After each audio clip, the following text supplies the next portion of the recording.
Assalamualaikum warahmatullahi wabarakatuh. Jumpa lagi di Jagat Lelembut. Tentunya masih bersama saya Bobby yang akan menceritakan sebuah kisah horor dan kisah mistis.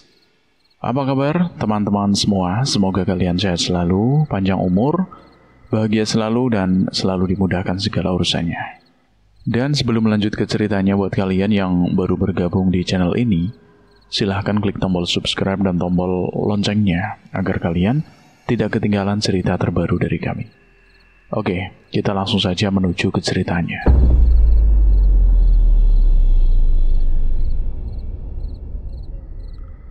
Tahun 2010, aku, Andi, baru saja lulus SMA di Magelang.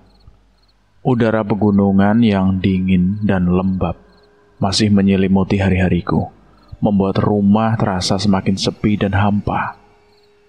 Kerjaan belum ada yang pasti, cuma ikut-ikut proyek saudara sesekali. Tapi itu pun gak rutin. Tiap hari aku cuma nongkrong di warung kecil samping bengkel. Asap knalpot bercampur aroma kopi hitam yang pekat. Di situ sambil main motor, aku sering ngobrol panjang lebar sama teman-teman sepermainan. Pohon-pohon bambu di pinggir jalan bergoyang pelan ditiup angin, seolah-olah menyimpan rahasia malam yang gelap. Suara motor modifikasi bergaung, tapi hati aku terasa gelisah. Merasa hidup ini stuck di tempat. Di warung itu, aku kenal Eko, cowok satu daerah sama aku. Kami sering SMS-an, bahas hal-hal sepele seperti bola atau cewek-cewek di kampung. Di, lo harus modif motor lo kayak gue, kayak gini nih, katanya suatu hari via SMS. Sambil kirim foto, tapi tiba-tiba Eko hilang kabar. Nomornya mati total, gak bisa dihubungi sama sekali. Aku nanya ke teman-teman di warung, lo pada tahu kabar Eko gak? Nomornya kok mati terus, SMS ku gak masuk, telepon juga gak nyambung. Mereka geleng-geleng kepala. Salah satunya bilang, mungkin lagi sibuk di, atau ganti nomor tanpa bilang. Yang lain nyengir, mungkin lagi sembunyi dari hutang, hahaha. Tapi aku khawatir, karena Eko biasanya responsif. 1 bulan berlalu, 2 bulan gak ada kabar. Malam-malam aku sering mikir, apa dia kena musibah kali ya? Kabar burung di kampung mulai beredar, tapi gak ada yang pasti. Hujan deras sering mengguyur Magelang saat itu, membuat jalan becek dan suasana semakin suram, seolah alam ikut menyembunyikan rahasia. Suatu hari di tengah hujan gerimis yang tak kunjung reda, nomor baru nelpon. Halo Di, ini Eko nih. Suaranya santai, tapi ada nada aneh, seperti eho dari jauh.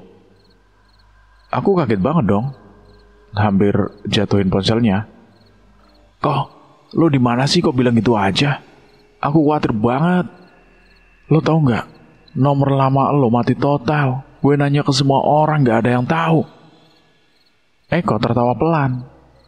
Santai aja Di, aku lagi kerja di Semarang, bikin kue serabi. Usaha kecil-kecilan, tapi ya lumayan lah. Mau ikut gak? Gajinya bulanan, cukup buat anak baru lulus kayak kita. Di sini panas, beda sama Magelang yang dingin terus. Aku langsung excited, bayangin hidup baru di kota besar. Kok, kamu serius kok? Aku juga mau dong, tapi aku mau izin dulu ke orang tua ya. Oke, bilang aja, peluang bagus ini. Nanti aku datang ke rumah kamu ya. Aku langsung pulang. Rumah kecil kami di lereng gunung terasa hangat, meski angin malam menusuk tulang. Bu, Pak, aku mau ikut Eko ke Semarang. Dia ngajak kerja bikin kue serabi. Gajinya lumayan daripada aku nganggur terus di sini, kataku sambil duduk di kursi kayu reot. Ibu memandangku khawatir. Andi, kamu yakin? Semarang itu jauh loh, Le. Nanti sendirian gimana? Hati-hati ya. Jangan sampai kena tipu. Ayah mengangguk pelan. Iya, Dik. Asal kowe janji. Kirim kabar terus. Ini kesempatan, ambil saja. Tapi ingat, kerja keras dan jangan lupa sholat, yo. Kami ngobrol panjang malam itu. Ibu cerita pengalaman saudaranya yang merantau dan pulang dengan cerita horor tentang tempat angker. Jangan asal pilih kontrakan, Dik. Kadang ada yang punya masa lalu gelap, kata ibu sambil menghela nafas. Aku ngangguk, tapi hati kecilku sudah tidak sabar. 2 hari kemudian, Eko datang ke rumah jam 4 sore. Motornya berderu. Wajahnya agak kurus tapi semangat. Bu, Pak, saya Eko. Saya janji jagain Andi di Semarang. Usaha serabi ini aman kok. Bosnya orang Solo, baik orangnya, kata si Eko sambil salam tangan. Kami ngobrol sama orang tua, minta restu. Ibu matanya berkaca-kaca. Jaga kesehatan, Yondi. Kirim uang kalau bisa. Ayah menepuk bahuku. Jadi laki-laki tangguh di sana. Malamnya jam 8, kami berdua naik motor dari Magelang ke Semarang. Jalanan gelap, angin malam menusuk. Pohon-pohon di pinggir jalan bergoyang seperti bayangan hantu. Kok, kamu hilang kemana sih 2 bulan ini? Aku bertanya dong sambil pegang erat jok motor. Eko jawab sambil nyetir. Sibuk aku cari kerja. Nomor lama hilang, aku ganti. Jangan mikir aneh-aneh, Dik. Di Semarang nanti kamu bakal suka, meski panas dan ramai di sana. Sampai sana sekitar jam 10 malam. Wah, capek banget. Badan pegal linu. Kontrakan kecil di pinggir kota, dinding retak-retak, bau lembab campur aroma santan lama. Sudah ada 2 orang, Tomo, cowok dewasa dengan tatapan tajam, dan Supri, yang pendiam tapi ramah. Tomo menyambut kami. Selamat datang, kalian tidur di sini saja, katanya sambil nunjuk kasur tipis di lantai yang berdebu. Kami berempat, aku, Eko, Tomo, dan Supri. Malam itu ngobrol panjang di bawah lampu neon yang berkedip-kedip, seolah menyembunyikan kegelapan di sudut ruangan. Dik, seminggu pertama ikut ngantar dulu ya, biar hafal rute pasar dan toko-toko, jelas si Tomo dengan suara tegas. Pasar-pasar di Semarang ramai, tapi hati-hati maling. Setelah itu, belajar bungkus serabi, terus masak. Prosesnya itu panjang, mulai sore sampai subuh. Aku sungguh antusias. Siap, Mas. Aku siap belajar. Ini pertama kali aku kerja, Mas. Aku merantau. Supri menimpali. Iya, Dik. Tapi jangan kaget kalau malam-malam ada suara aneh di luar. Daerah ini sepi soalnya. Kadang angin bawa bisikan. Kami tertawa dong, tapi hati aku sedikit gelisah. 2 minggu berlalu seperti mimpi buruk yang manis. Aku sudah jago nganter, bungkus, dan masak serabi. Aroma santan dan pandan memenuhi kontrakan setiap malam, membuat udara lembab semakin pekat. Gaji pertama sekitar 800.000. Ya lumayan lah buat anak baru lulus. Aku kirim separuh ke rumah. Tapi tiba-tiba Tomo bilang, ayo cari kontrakan baru. Kenapa, Mas? Kontrakan ini kan tinggal 2 minggu lagi habis. Nyaman kok di sini. Tomo jelasin panjang lebar. Pemilik kontrakan lama komplain berisik gara-gara mesin penggiling kelapa dan beras. Suaranya ganggu tetangga malam-malam. Kita cari yang jauh dari rumah-rumah warga biar aman. Supri menambahkan, iya, di Semarang banyak kontrakan angker kalau dekat kebun. Tapi gak apa-apalah, asal kita kompak. Seminggu cari, gak ketemu. Kontrakan bagus, selalu dekat pemukiman padat. Suara mesin pasti ganggu lah. Hujan deras lagi-lagi mengguyur, membuat pencairan semakin sulit. Seminggu sebelum kontrakan lama itu habis, Tomo, Eko, dan Sopri bilang mau pulang kampung. Ada urusan keluarga nih, paling 2 atau 3 hari lagi balik, kata si Tomo sambil packing tas. Aku percaya, meski hati kecilku ragu. Oke mas, aku jaga di sini.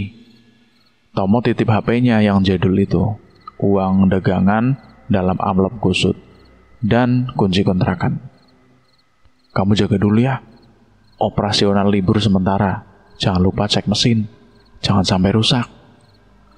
Mereka pergi pagi-pagi, meninggalkan aku sendirian di kontrakan yang tiba-tiba terasa lebih gelap dan dingin. Aku sendiri cari kontrakan, jalan kaki di perkampungan sepi. 3 hari baru ketemu. Di perkampungan jauh, banyak kebun sawah yang gelap malam hari. Ada ibu-ibu sekitar umur 50-an lagi nyapu halaman. Wajahnya keriput tapi ramah. Bu, ngapunten bu, ganggu. Ada rumah kontrakan gak di sekitar sini bu? Aku bertanyakan sambil menyeka keringat. Ibu itu berhenti memandangku dari atas ke bawah. Ada mas, ikut saya. Tapi yo, hati-hati yo. Daerah ini sepi. Kadang malam ada suara aneh dari irigasi. Tempatnya itu luas, rumah persegi panjang dengan jendela kaca depan yang berdebu, pintu samping berkarat. Ruang utama luas tapi lembab. Sekat kamar kayu tipis, dapur kecil dengan sumur belakang, kamar mandi gelap, pintu belakang langsung ke irigasi, dan pohon-pohon besar yang menjulang seperti penjaga malam. Ibu itu bukan pemilik, cuma yang beresin itu dengan rutin. Dia panggil pemiliknya, Ibu Parubaya dengan mata tajam. Berapa per bulan bu? 4 juta mas. Boleh DP separuh dulu, sisanya bulan depan. Aku senang dong, bayangin mulai usaha lagi. Pulang ke kontrakan lama, cari mobil bak terbuka di pinggir jalan yang bertuliskan disewakan angkut barang. Sopirnya kasar. Berapa ongkosnya mas? Aku tawarkan. Telepon Eko dari Supri mati total, seperti lenyap. Tomo aktif. Mas, sudah dapat kontrakan di perkampungan sepi. Tetangga aman, nggak buat mesin berisik. Nggak bakal ganggu orang kan di sana. Maaf dik, aku nggak bisa balik. Sudah dapat kerja lain di kampung. Waduh, aku bingung dong. Eko dan Supri juga sama. Mereka ada urusan keluarga. Wah, aku marah dalam hati. Ini aku jadi tumbal ya. Ditinggalin sendirian gini. Terus telepon Pak Rudi. Suaranya tenang tapi tegas. Pak, kontrakan sudah dapat. Tapi teman-teman gak mau balik semua katanya. Aku sendirian ini. Pak Rudi bilang, urusin pindah dulu aja, Di. Nanti aku atau kamu cari pembantu baru, jangan khawatir. Usaha jalan terus. Besoknya habis duhur, aku angkut barang sendiri di bawah terik matahari Semarang yang membakar kulit. Lemari kecil kayu, kompor rakitan yang berat, tabung gas, peralatan serabi seperti loyang dan penggiling. Sopir mobil bak cuma bantu angkat tutup loyang kecil. Sisanya aku angkat sendirian. Keringat bercucuran, pamit ke pemilik kontrakan lama. Terima kasih ya bu, maaf kalau berisik. Jarak 30-45 menit. Jalanan berlubang membuat perjalanan terasa lebih panjang. Sampai kontrakan baru pas maghrib. Langit jingga memudar ke gelap. Suara adzan bergema di masjid jauh. Barang diturunin di depan, tumpuk di halaman berdebu. Sopir kabur tanpa pamit. Untung sudah dibayar lunas. Aku kaget dong, ada suara dari kegelapan. Mas, tak rewangi apa? Bantu angkat ya. Orangnya tinggi menjulang. Terus kulitnya agak hitam seperti dibakar matahari. Rambut keriting acak-acakan. Tompel hitam di pipi kiri yang mencolok. Matanya tajam tapi senyumnya ramah, aneh. Jenengan sinten toh? Siapa? Aku bertanya kan. Hati berdegup kencang. Kulo Alif mas. Asal Jawa Timur. Bukan warga sini, cuma lewat kok. Kami angkat meja kayu ke ruang utama. Bau lembab menyengat hidung. Ngobrol panjang di bawah lampu bohlam kuning yang redup. Aku ceritain proses rabi detail. Jadi gini mas, mulai sore jam 2 sampai jam 3 kupas kelapa segar, terus rendam beras biar empuk. Jam 5 giling semuanya sampai halus. Suaranya berisik banget mas. Maghrib peras santan sampai kental. Jam 7 sampai jam 8 rebus santan dengan daun pandan wangi dan bumbu rahasia. Terus aroma menyebar kemana-mana. Istirahat sebentar. Jam 12 malam adonan dibuat. Nunggu mengembang. Jam 1 pagi mulai masak di loyang panas sampai subuh, bungkus, rapi, terus ngantar ke pasar dan toko. Alif mendengar antusias, matanya berbinar. Tak bantu kerja yo mas, boleh nggak mas? Tapi cuma maghrib sampai subuh aja. Siang aku bantu kakak jual ikan asin di pasar soalnya, keliling naik sepeda. Aku senang dong ada temen, sendirian terasa mencekam di tempat yang baru ini. Aku telepon Pak Rudi langsung. Masih ada Alif di situ, duduk di kursi reot. Pak, ada orang mau bantu, namanya Alif. Tapi kerjanya maghrib subuh aja. Siangnya sibuk. Dia bekerja soalnya. Pak Rudi setuju. Oke, Di. Sementara nemenin kamu dulu, biar gak sendirian. Besok bikin serabi sedikit aja ya. Jangan banyak-banyak. Terus di situ Alif tanya lagi, mulai kapan mas? Aku siap bantu angkat-angkat. 3 hari lagi, Liv. Jam 7 malam, Alif pamit pulang, jalan kaki ke kegelapan. Langkahnya pelan tapi pasti. Hilang di antara pohon-pohon besar yang bergoyang angker. Malam itu, sendirian, angin dari irigasi membawa suara gemericik air yang seperti tangisan jauh. Membuat bulu kuduk agak sedikit merinding. Aku tidur gelisah, mimpi aneh tentang bayangan tinggi di lorong. Malam itu seperti biasa aku berjalan kaki ke warung Bu Tuti yang terang benderang di bawah lampu neon kuning kusam. Udara Semarang malam hari terasa lembab dan panas, meski angin dari irigasi belakang kontrakan itu membawa hawa dingin yang menusuk tulang. Warung kecil itu satu-satunya sumber cahaya di perkampungan sepi ini. Di sekeliling sawah gelap dan sesekali bergoyang ditiup oleh angin. Seolah ada bayangan bergerak di antara padi-padi yang tinggi. Aroma nasi goreng dan sate ayam mengepul dari wajah besar, bercampur bau minyak goreng dan asap rokok dari pelanggan yang duduk di bangku kayu reot. Bu Tuti, wanita parubaya dengan kerudung sederhana dan senyum ramah tapi mata selalu waspada, sedang sibuk melayani pembeli. Aku mendekat ke etalase.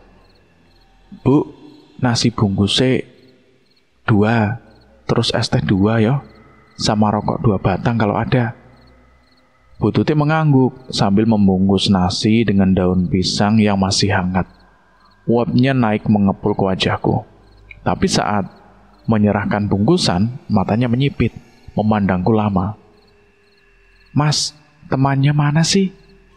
Kok yang beli sampean terus gitu?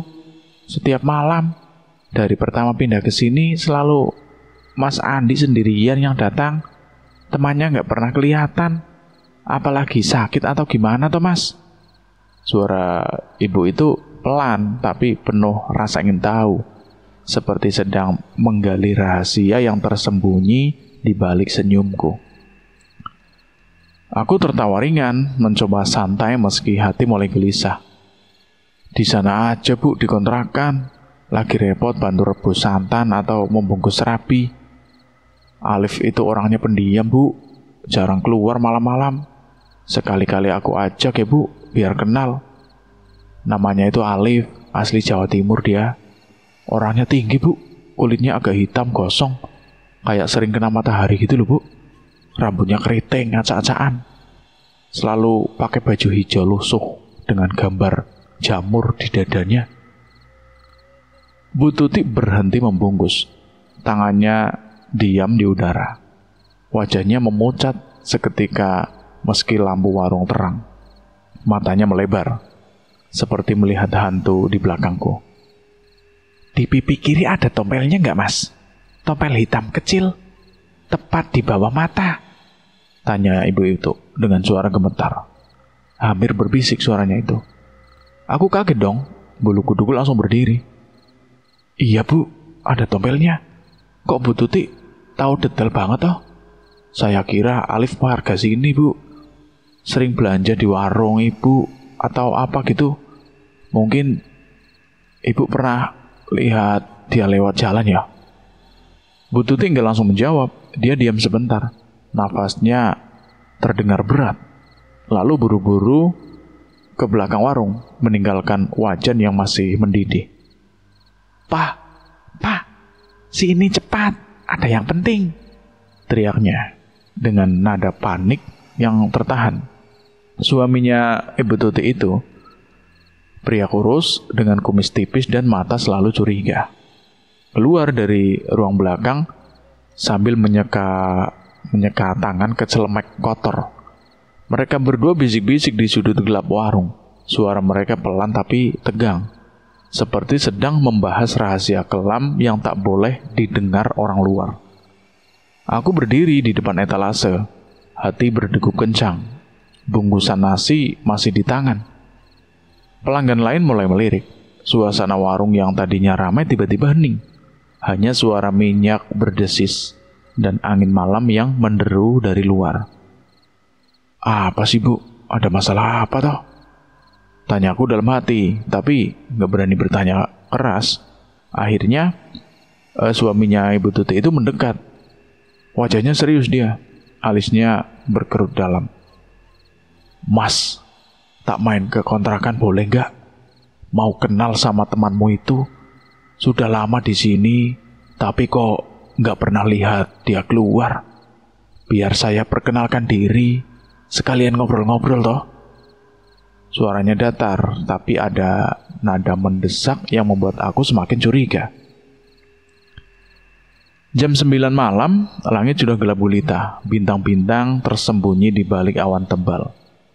Kami berjalan berdua ke kontrakan. Jalan setapak berbatu di antara sawah yang gelap. Suara jangkrik dan katak bergema seperti paduan suara malam yang mencekam.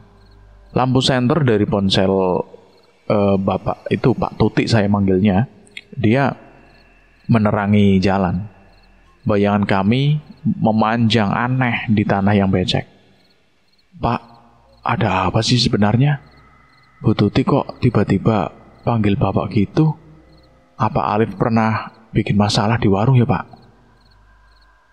Aku bertanya dong pada Pak Tuti itu, mencoba memecah keheningan.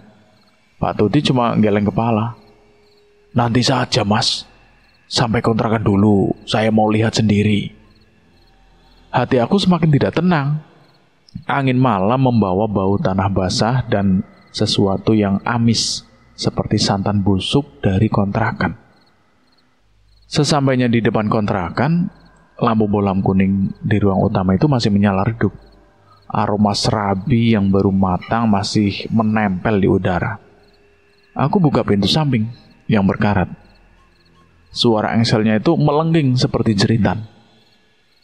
Masuk dulu Pak, duduk di sini dulu ya, kataku sambil menunjuk bangku kayu di ruang utama. Pak Tuti berhenti di ambang pintu, mengeluarkan rokok dari saku. Sebentar mas, habisin rokok dulu di luar. Panas di dalam. Dia menghisap dalam-dalam, asap mengepul ke kegelapan. Matanya terus melirik ke dalam rumah seperti mencari sesuatu. Aku masuk duluan, memanggil Alif. Liv, ada tamu. Bapak dari warung Bu Tuti itu mau kenal. Gak ada jawaban. Dapur masih panas. Santan mendidih pelan di panci, tapi Alif gak ada. Di belakang pak, mungkin lagi di dapur atau di kamar mandi. Pak Tuti masuk, duduk di kursi dengan kaku. Mana temanmu itu mas? Kok sepi banget rumah ini? Tanya Pak Tuti sambil memandang sekeliling. Matanya tajam menelusuri sekat kamar yang tipis dan lorong gelap ke dapur. Aku ke belakang memanggil lagi. Liv, Alif, keluar dong, ada bapak mau kenal nih. Suara aku bergema di rumah kosong. Tapi gak ada respon. Aku cari ke kamar mandi, pintu terbuka kosong. Air di ember masih tenang. Keluar lewat pintu belakang ke sumur. Angin dingin dari irigasi menyapa. Pohon-pohon besar bergoyang. Bayangan seperti tangan kurus meraih. Gak ada Alif. Kembali ke ruang utama. Pak, kok teman saya gak ada tuh pak? Mungkin lagi keluar sebentar kali ya pak? Jalan-jalan ke sawah atau opo lo? Kami tunggu 1 jam penuh, duduk dalam diam yang mencekam. Pak Tuti menghisap rokok. Asap penuh di ruangan. Membuat udara semakin sesak. Jam di dinding kontrakan itu berdetak pelan. Suara santan mendidih di dapur seperti bisikan. Aku coba telepon Alif, tapi dia nggak punya HP. Ingat aku, wah mungkin dia di luar pak. Alif suka jalan kaki malam-malam, kataku. Tapi suara sendiri terdengar palsu. Pak Tutik mengangguk pelan, tapi matanya nggak lepas dari lorong gelap. Akhirnya dia berdiri. Sudah mas, saya pulang dulu saja ke warung. Besok lagi aja ya, bilang ke temanmu, saya mau kenal. J pak. Dia keluar. Langkahnya cepat menghilang di jalan setapak. Tak lama setelah Pak Tuti pergi, pintu depan itu terbuka pelan. Alif datang dari depan, wajahnya biasa saja. Baju hijau lusuh masih sama. Liv, kamu dari mana toh? Dicari bapak suaminya Bu Tuti tadi, mau kenal. Kami tunggu 1 jam loh, kemana sih? Aku bertanya dong, nadanya setengah marah setengah lega. Alif tersenyum tipis. Jalan-jalan tadi mas, ke sawah belakang. Lihat bintang. Maaf yo mas, gak tahu ada tamu. Suaranya datar, tapi ada yang aneh. Kakinya nggak berdebu meski jalan di tanah sawah. Kami lanjut bungkus serabi seperti biasa. Loyang panas yang masih mengepul, tapi hati aku gelisah. Malam itu tidur susah. Bayangan pertanyaan Bu Tuti dan sikap Pak Tuti terus berputar di kepala. Hari berikutnya rutinitas sama. Sore rebus santan, Alif bantu seperti biasa. Jam 9 malam, aku ke warung lagi beli nasi 2. Bu Tuti melayani dengan wajah cemas. Tapi nggak tanya apa-apa. Saat aku mau pulang, Pak Tuti datang lagi. Mas, temanmu di mana sekarang? Masih di kontrakan toh? Aku mengangguk. Iya pak, di sana. Lagi nunggu santan matang. Main ke sana yuk pak. Dia setuju, matanya berbinar aneh. Kami berjalan lagi ke kontrakan. Malam lebih gelap. Suara katak lebih keras seperti peringatan. Sampai di kontrakan, aroma pandan masih kuat. Aku buka pintu dong. Kret. Liv, ada Pak Tuti lagi nih. Tapi lagi-lagi, Alif nggak ada. Dapur kosong, panci santan sudah mati. Kamar mandi sepi. Kami cari sampai malam, keluar belakang. Sumur gelap, irigasi bergemericik seperti tangisan. Gak ada jejak Alif. Pak Tuti wajahnya semakin tegang. Keringat dingin di dahi meski malam yang dingin. Mas, ikut saya ke Pak RT sekarang. Ada yang harus dibicarakan. Ini serius loh, Mas. Aku takut dong, jantungku berdegup kencang. Wah, ada apa toh, Pak? Masalah berisik mesin lagi atau apa? Saya janji gak akan ganggu tetangga, Pak. Pak Tutik cuma geleng. Nanti di sana. Ayo cepat, sebelum malam semakin larut. Kami berjalan ke rumah Pak RT. Kegelapan semakin pekat. Angin membawa bau tanah basah dan sesuatu yang membusuk, membuat bulu kuduku merinding tanpa alasan. Rahasia apa yang disembunyikan warga ini? Hati aku penuh firasat buruk. Kontrakan yang tadinya nyaman, kini terasa seperti jebakan maut di tengah malam horor yang tak berujung. Malam semakin larut, angin dari sawah belakang rumah Pak RT menderu pelan, membawa bau tanah basah dan daun padi yang lembab. Rumah Pak RT, bangunan sederhana dari batu bata dengan atap genteng tua, terletak di ujung perkampungan, dikelilingi pagar bambu yang sudah rapuh. Lampu bolam kuning di teras menyala redup, menerangi 3 orang bapak yang duduk di bangku kayu panjang. Ngobrol pelan sambil menghisap rokok kretek. Asap mengepul ke udara malam, bercampur aroma kopi tubruk yang masih hangat di gelas-gelas kecil. Pak Tutik masuk duluan, langkahnya cepat, wajahnya tegang seperti orang yang membawa beban berat. Dia langsung mendekat ke Pak RT, pria tua beruban dengan kumis tebal dan mata tajam yang sudah puluhan tahun jadi pemimpin kampung ini. Lalu bisik-bisik panjang di sudut teras. Suara mereka pelan, tapi nada mendesak terdengar jelas di keheningan malam. Aku berdiri di luar pagar, hati berdegup kencang. Keringat dingin mengucur di punggung meski udara dingin. Apa sih yang mereka rahasiakan? Kenapa Alif jadi pusat perhatian begini? Aku bergumam kan dalam hati. Tangan gemetar memegang bungkusan nasi yang sudah dingin. Pak RT mendengar bisikan Pak Tutik. Wajahnya berubah, alis berkerut dalam, mulut mengatur rapat. Dia berdiri pelan. Kursi kayu bergeser berderit, lalu keluar pagar menghampiriku. Matanya menatap tajam seperti menembus jiwa. Mas Andi kan?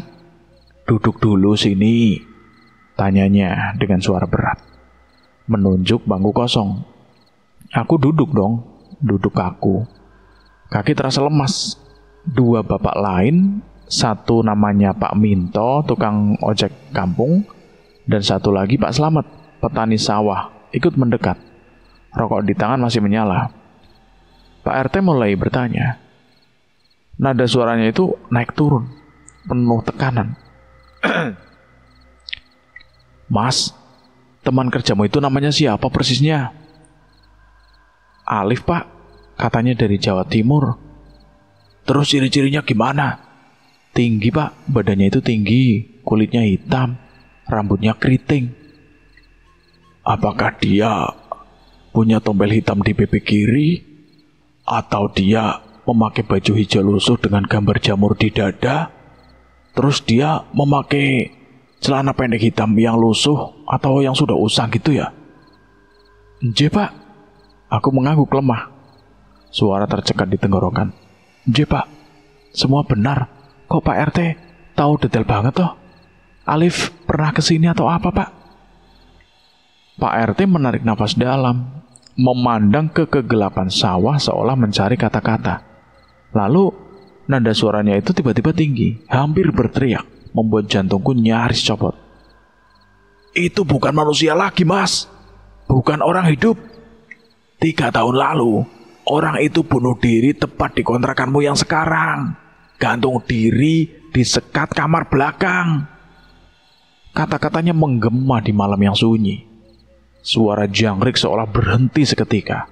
Aku kaget luar biasa. Keringat dingin membasahi seluruh badan. Tangan gemeter hebat. Pak, masa sih Pak? Jangan bercanda Pak. 1 bulan lebih kami bareng setiap malam.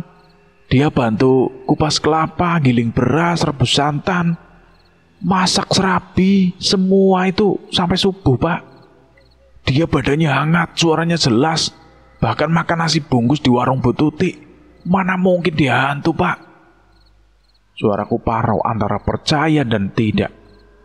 Otak berputar cepat mengingat semua momen dengan Alif, senyumnya, terus bantu angkat meja, obrolan ringan di dapur. Pak RT menggeleng kuat, matanya penuh keyakinan. Benar Mas, namanya memang Alif, asal Jawa Timur, merantau di Semarang cari kerja. Dulu kontrakan itu kosong bertahun-tahun karena kejadian itu. Dia kerja serabi juga, sama seperti kamu sekarang. Tapi bosnya kabur, tinggal utang. Alif stres berat. Keluarganya jauh, gak ada yang bantu. Terus malam itu, tetangga dengar suara aneh dari dalam, seperti tali bergesek kayu. Nafas tersengal. Pagi harinya polisi datang, temukan mayatnya tergantung di sekat kamar. Leher terikat tali karet penimbang air yang biasa dipakai buat nimbang beras. Lidah menjulur, mata melotot ke atas, badan dingin kaku. Sejak itu kontrakan itu ditinggal, katanya angker. Warga nggak ada yang berani sewa, apalagi malam-malam sering ada penampakan. Bayangan tinggi lewat lorong, suara giling beras sendiri, aroma santan busuk tiba-tiba muncul. Cerita panjang, detail, diselingi cerita Pak Tuti dan Pak Minto yang mengangguk setuju. Iya Mas, saya yang bantu angkat jenazah waktu itu. Tompel di pipi kiri, gak mungkin salah orang Mas, tambah Pak Slamet dengan suara bergetar. Aku antara percaya gak percaya, dunia seolah berputar. Ingatan tentang Alif hidup kembali. Cara dia jongkok di dapur, bantu aduk adonan, pamit jalan kaki ke kegelapan. Tapi Pak, dia bantu saya setiap malam loh. Kalau hantu, kenapa dia membantu? Kenapa nggak ganggu dari awal? Pak RT menghela nafas. Mungkin dia masih terikat sama pekerjaan dulu Mas. Arwah penasaran sering begitu. Ulang rutinitas hidupnya, atau mungkin dia itu baik, ingin bantu perantau seperti kamu. Tapi tetap saja, dia itu bukan hidup di dunia kita. Hati-hati, jangan biarkan dia lama-lama. Mereka menasehati panjang, baca-baca doa sebelum masuk rumah katanya. Tabur garam di pintu, terus jangan panggil namanya malam-malam. Jam sudah menunjukkan 12 malam. Bulan purnama tersembunyi di awan. Kegelapan semakin pekat. Aku pamit pulang sendirian. Kaki gemetar di jalan setapak. Senter ponsel menerangi tanah becek yang licin. Dari jauh, kontrakan terlihat lampunya itu pucat kuning, seperti nyala lilin di tengah kabut. Hawa dingin menusuk tulang, meski Semarang biasanya panas. Angin di irigasi belakang membawa gemericik air yang seperti bisikan indet. Pohon-pohon besar bergoyang liar. Bayangan cabangnya seperti tangan kurus yang meraih. Aku deg-degan luar biasa. Tapi aku teriak dalam bahasa Jawa keras, lantang, memecah malam. Aku wis ngerti kowe, Lip. Kowe dudu menungso. Mulai saiki ora usah bantu aku meneh. Balik wae menyang alame kowe. Kata-kata itu keluar dari dalam hati, campur marah dan takut, bergema di sawah kosong. Pintu depan kontrakan terbuka pelan sendiri. Kret, engselnya berderit seperti jeritan. Masuk rumah, lampu remang di dapur kuning keemasan, menerangi lorong gelap yang panjang. Pintu sekat kamar setengah terbuka. Angin dari dalam membuatnya bergoyang pelan. Aku lihat Alif lewat lorong 3 kali berurut-urut. Langkahnya pelan. Wujudnya normal seperti biasa. Baju hijau lusuh, tompel di pipi. Dia berhenti setengah badan di ambang pintu, memandangku dengan mata kosong. Tapi nggak bicara. Jantungku nyaris berhenti. Nafasku tersengal. Buru-buru aku nyalain lampu kamar yang utama. Ceklik. Cahaya terang membanjiri ruangan. Dan dia hilang seketika. Seperti asap buyar ditiup angin. Aku keluar dari lorong itu. Hawa semakin dingin. Bau santan busuk menyengat hidung. Tiba-tiba Alif berdiri di ujung lorong dekat dapur. Lehernya panjang, memanjang, tergantung tali karet penimbang air yang melingkar erat. Lidah menjulur biru kehitaman, mata putih melotot ke atas. Tangan kurus pegang kayu gantungan yang bergoyang. Tinggi banget, hampir menyentuh langit-langit. Jelas, meski gelap gulita, kayak ada lampu sorot tak kasat mata dari belakang yang menerangi wujud mengerikan itu. Kulitnya pucat kebiruan, urat-urat leher menonjol. Aura nafas tersengal seperti orang kehabisan udara. Aku baca doa dalam hati, panik, ayat kursi Al-Fatihah, doa tolak balak yang diajarkan ibu dulu. Suara gemetar tapi lantang. A'udzubillahi minasyaitonirrajim. Allahu la ilaha illa huwal hayyul qayyum. Dia goyang pelan. Tali bergesek di kayu berderit. Lalu hilang tiba-tiba. Lenyap seperti ditelan kegelapan. Ruangan kembali hening. Hanya detak jantungku yang bergema. Aku keluar rumah buru-buru, ambil rokok dari saku, menghisap dalam-dalam di halaman depan. Asap mengepul ke langit malam. Jalan cari warga, teriak memanggil tetangga. Tapi di perkampungan itu sepi total. Rumah-rumah gelap. Anjing kampung saja nggak menggonggong. Jam 3 pagi, badan lemes. Aku masuk lagi pelan-pelan ke dapur. Bahan serabi itu masih siap. Kelapa parut, terus beras rendem, pandan segar, tapi Alif jongkok menghadap tembok sudut. Wujud normal lagi tanpa tali. Punggung membongkok seperti sedang menangis pelan. Aku nggak berani mendekat. Langsung ke ruangan depan, tidur di kasur tipis dengan lampu menyala terang sepanjang malam. Kue serabi gak jadi dibuat. Bahan terbuang sisa-sisa di ember. Aroma manis berubah busuk pagi harinya. Malam itu mimpi buruk datang. Bayangan Alif tergantung, memanggil namaku dari lorong gelap. Suaranya seperti angin irigasi yang tak pernah berhenti. Pagi harinya, matahari terbit lambat di balik kabut sawah. Tapi hawa dingin masih menyelimuti kontrakan. Aku duduk di teras, memandang pohon-pohon besar yang kini terlihat lebih menyeramkan. Cabang-cabangnya seperti jari-jari kurus. Aku menelpon Pak Rudi. Ceritakan semuanya dengan suara bergetar. Pak, saya nggak bisa lanjut di sini. Kontrakan angker. Alif, dia sudah mati 3 tahun lalu. Pak Rudi terdiam lama lalu bilang, sabar Di, cari pembantu baru atau pindah kalau perlu. Usaha jangan berhenti. Tapi hati aku sudah bulat. Rahasia Pak RT membuka mata. Kontrakan ini bukan tempat untuk manusia hidup. Suara gemericik irigasi kini terdengar seperti tangisan Alif yang penasaran, menunggu di balik dinding tipis, siap muncul lagi saat malam tiba. Pagi itu aku bangun dengan badan pegel, tapi masih memaksakan diri ke warung betutik seperti biasa. Jalan setapak masih becek sisa hujan semalam. Sepatu basah menapak lumpur. Warung sudah ramai. Aroma kopi tubruk dan gorengan mengepul. Bu Tutik menyapa biasa.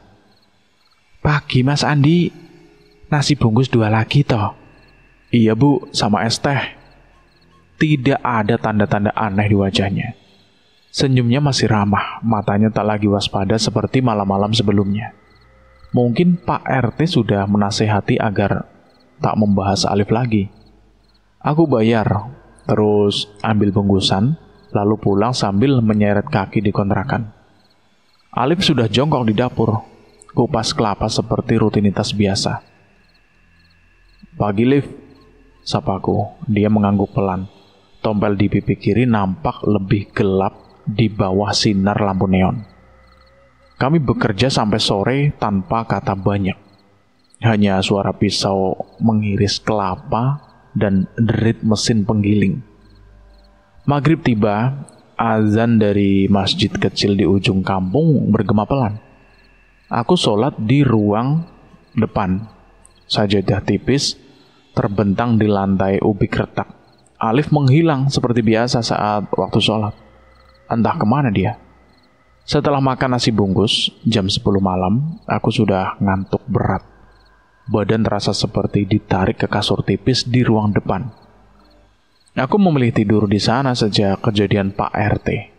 Tak berani lagi ke kamar belakang. Lampu dapur kubiasakan menyala redup. Cahaya kuning keemasan menyelimuti ruangan. Aku memejamkan mata. Nafas mulai teratur. Tapi tiba-tiba, sesuatu yang dingin dan berat menyentuh wajahku. Bukan tangan, bukan bantal, tapi telapak kaki.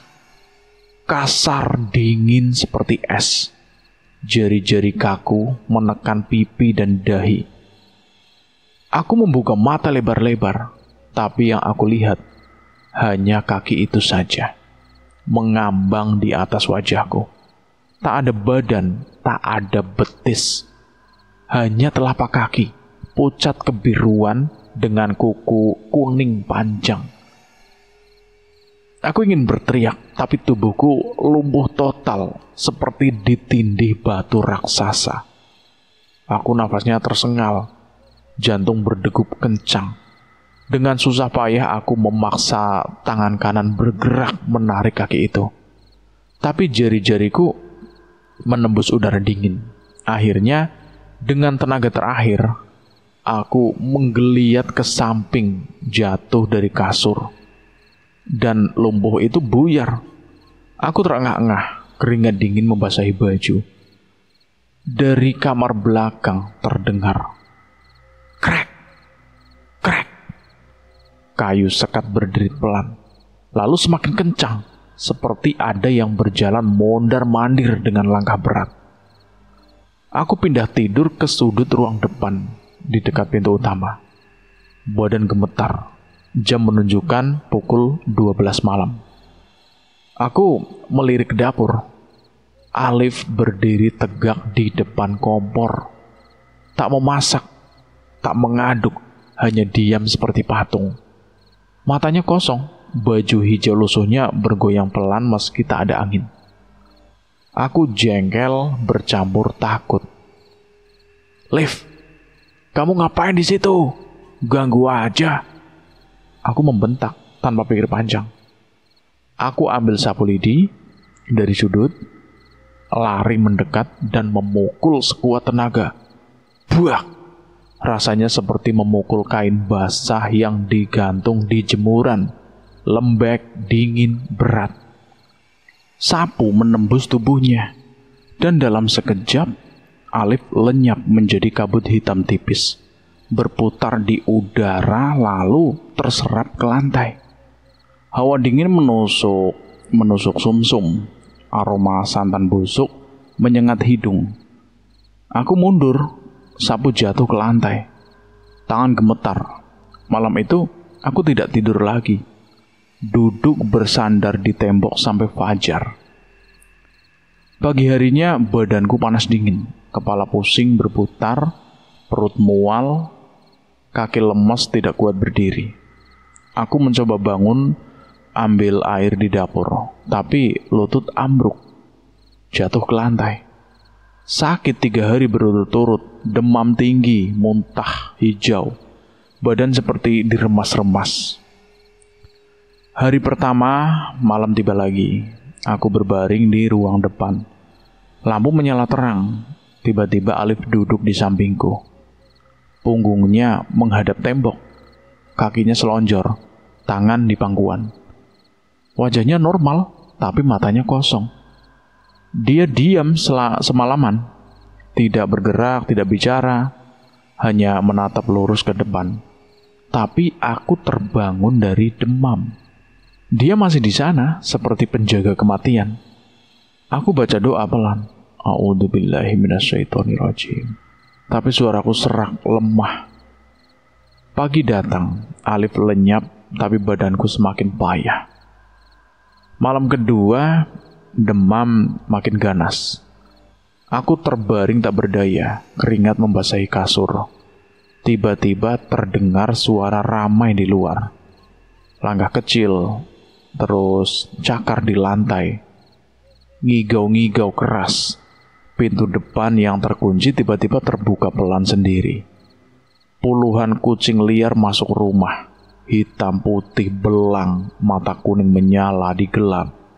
Mereka bergerak ramai, melompat ke meja, ke lemari, ke tubuhku. Aku takut tapi tidak bisa bergerak. Kucing-kucing itu menggosok-gosok badanku. Hangat dan berbulu, tapi ada yang aneh. Bau amis seperti ikan busuk. Aku ingat jok motor di teras masih ada sisa ikan asin kemarin. Dengan susah payah aku merangkak. Ambil jok, buka kantong plastik, lempar ikan-ikan itu ke halaman kucing-kucing tersebut. Dia langsung lahap kucing-kucing itu. Lahap habis dalam hitungan menit. Tiba-tiba satu kucing besar hitam legam berhenti makan, menghadap lorong gelap ke dapur. Bulu kuduknya berdiri, menggeram, menggonggong seperti mau berkelahi dengan musuh tak kasat mata. Matanya menyala merah, taringnya keluar. Kucing itu lari ke dapur, teriak sangat kencang. Suaranya melengking menusuk telinga, lalu balik lagi, melompat ke perutku, meringkuk hangat. Aku memeluknya erat, takut tapi lega ada makhluk hidup. Pagi harinya, aku bangun. Kucing itu sudah nggak ada, udah hilang. Tidak ada jejak, tidak ada bulu, tidak ada bau. Hanya perutku hangat, seperti baru dipanasi. Pagi hari ketiga, demam masih belum turun, tapi ada ketukan di pintu. 2 tetangga, Mbak Sari dan Pak Joko, datang membawa bubur sayur tahu hangat dan teh manis panas. Wajah mereka cemas. Mas Andi, kami kira kamu sudah pulang kampung. 3 hari kok nggak kelihatan sama sekali. Warung Bututik sepi pembeli serabi, katanya kamu sakit. Aku cerita pelan, suaraku parau, tentang demam, terus kaki di wajah, Alif duduk semalaman, puluhan kucing. Mereka saling pandang, wajah mereka pucat. Mbak Sari memegang tanganku. Ya Tuhan mas, kami dengar dari Pak RT, kontrakan ini memang, tapi kamu jangan sendirian, makan dulu. Kami nemenin seharian. Mereka menyuapi bubur, mengipasi, membacakan doa. Sore hari badanku mulai agak kuat. Aku bilang dengan suara lemah tapi tegas. Mbak, Pak, aku mau pulang ke Magelang. Gak sanggup lagi di sini. Tiap malam ada yang ganggu. Pak Joko mengangguk. Tunggu sehat dulu, Mas. Malam ini nginap di rumah saya saja. Rumah kayu di sebelah sawah. Aman, ramai keluarga. Besok pagi kita antar ke terminal. Mbak Sari menambahkan, "Iya mas, jangan sendirian lagi. Alif, dia mungkin masih menunggu di sini."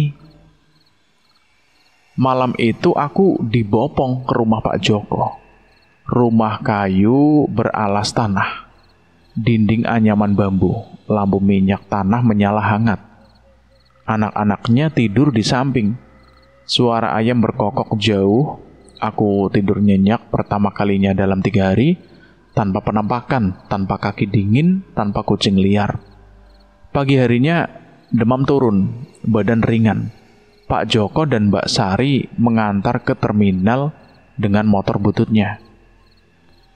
"Hati-hati di jalan yo mas, kalau butuh apa-apa nelpon saja," kata Mbak Sari sambil menyerahkan bekal nasi. Aku mengangguk, air mata hampir jatuh. Motor melaju meninggalkan perkampungan. Kontrakan kecil di kejauhan tampak sepi. Lampu dapur masih menyala redup. Di dalam, bayangan tinggi berdiri di lorong, memandang ke arah terminal. Tompel di pipi kiri nampak jelas di bawah sinar matahari pagi. Aku memejamkan mata, membaca doa dalam hati. Magelang menanti. Rumah kecil di lereng gunung. Ibu dan bapak yang tak tahu cerita horor ini. Sampai jumpa Alif, semoga kau tenang di alam sana. Dan cerita ini selesai dulu sampai di sini. Bagaimana menurut teman-teman semua tentang cerita ini? Silahkan tulis di kolom komentar.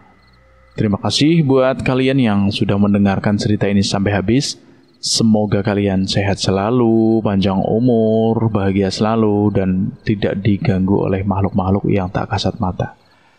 Dan saya mohon maaf jika ada kesalahan kata. Saya pamit undur diri. Wassalamualaikum warahmatullahi wabarakatuh. Jagat lelembut.